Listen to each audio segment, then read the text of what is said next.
I'm almost 37 weeks pregnant, so I'm starting to prep some meals for my freezer.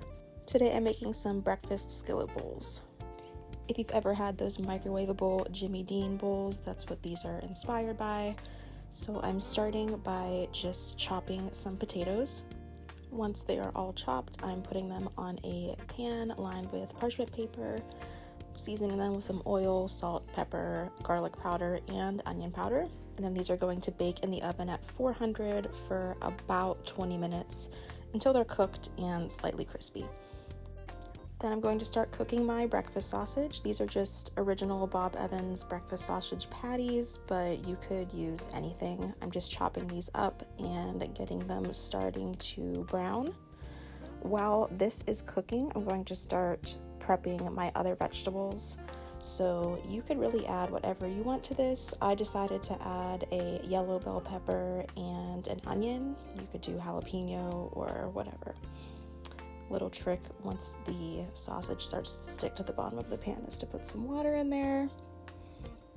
At this point, my sausage is fully cooked, but I like it to be a little extra crispy, so I continued to cook it until it looked like that. Then I took the sausage out of the pan and I'm going to start to cook those peppers and onions in a little bit of oil until they are fully cooked.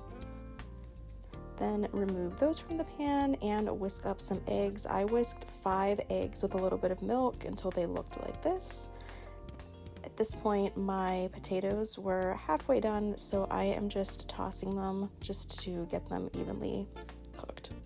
Then I'm going to cook my scrambled eggs in the same pan that I cooked everything else in. That doesn't look very appetizing, but that will have all the flavor of everything else that we just cooked. Then at this point, I'm going to add everything back in. My potatoes are done, so I'm going to add those too. Just toss it all together.